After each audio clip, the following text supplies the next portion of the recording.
Okay, so let's talk about discrimination. And no, not the usual suspects of race, gender, or people who get pineapple on pizza. No, that's a different story. But rather one that doesn't get enough airtime. Neurodivergence. Hi, my name is Anika Iyer, and for the past 4 years, I have had the opportunity to work with neurodivergent individuals through multiple outlets. Volunteer, tutor, student researcher, founder of a nonprofit, and a clinical intern. And here are some things I've picked up. So for those of you who may not know, neurodivergence refers to the brains of society that don't work like the so-called norm. ADHD, autism, Down syndrome, dyslexia, you name it. And the stereotypes and discrimination surrounding them are far more pervasive than most realize. Take Down syndrome, for example. My Saturdays are spent working with individuals with Down syndrome. It is shocking how little the world knows about how to accommodate these individuals and how much the world tries to suppress the very originality, the very essence of their minds. People with Down syndromes are very visual beings. I can't count the number of times that they've picked up on some visual cue in our math lesson that would have gone unnoticed by me. The number of times that they brought a new perspective to our lesson. Here's an example. During one of my sessions with a student, I conducted a money counting activity to exercise his skills on calculating change and recognizing bill and coin values.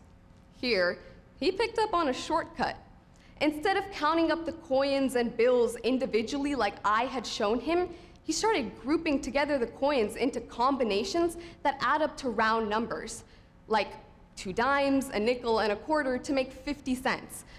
Forget about me teaching him, this guy was teaching me. This method not only impressed me, but formed the basis for one of my lessons that I use till this day. Or we could talk about autism.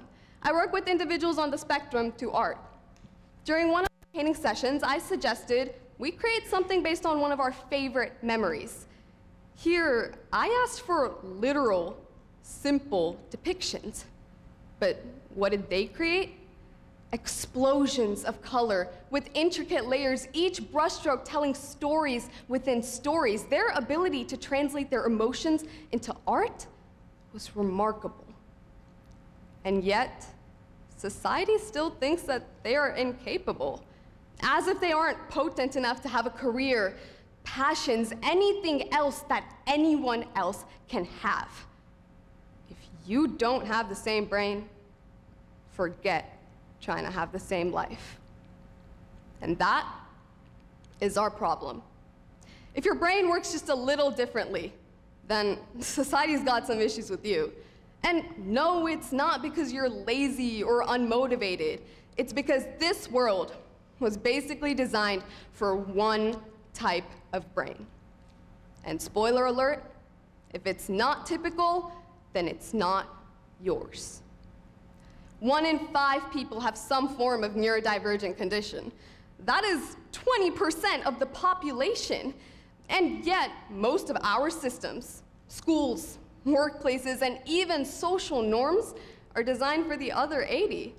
Let's take a look at the education system, for example. Have any of you guys ever tried sitting still in a room for 40 minutes, listening to someone yap about something that just doesn't interest you at all? It's awful, right? Well, imagine that being your whole life, being told to sit still, pay attention, and focus on things that just don't align with how your brain naturally works. Because here is the reality. A 2017 study conducted by the National Center for Learning Disabilities found that 1 in 5 students have some form of learning or attention issue. So what do we do about that? We say, hey, sit still, pay attention, take these tests and be quiet. And if you can't do that, well then we're gonna call you disruptive. Mr. Scott Ryan at the Children's Hospital of Orange County states that 30% of students with ADHD drop out. because the system just wasn't designed for them.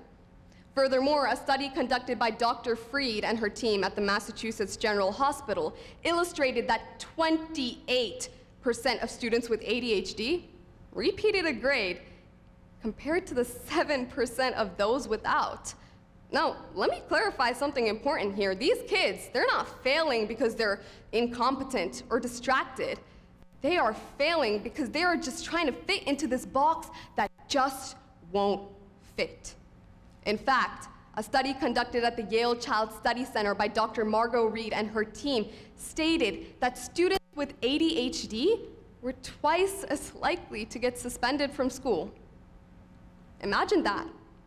You're not disruptive because you want to be, but because you're expected to be this model student in a world that just wasn't made for you. And this scenario applies to almost every neurodivergent condition. The way that we think about neurodivergence and the way we approach neurodivergence are just wrong. When we exclude neurodivergent individuals, we aren't just barring people, we are barring creativity, barring ideas, barring our development. Let me put it into some perspective like this. It's like you're trying to enjoy a pizza party, right? Yay! Except the only topping option is pineapple. Like, who decided that was okay? The world becomes bland, predictable, and uninspired when we force everyone to conform to the same mold. Imagine a world without Microsoft, as billionaire Bill Gates has ADHD and dyslexia. Or a world without arguably the best Christmas movie ever, The Nightmare Before Christmas, as legendary filmmaker Tim Burton has autism. Or a world where we don't know that E equals MC squared, as I'm not even gonna try giving him an introduction. Albert Einstein had ADHD, autism, and dyslexia. And most horrific of all, imagine a world where we would have never been exposed to the iconic Rachel Green haircut from Friends, as star actor Jennifer Aniston had dyslexia.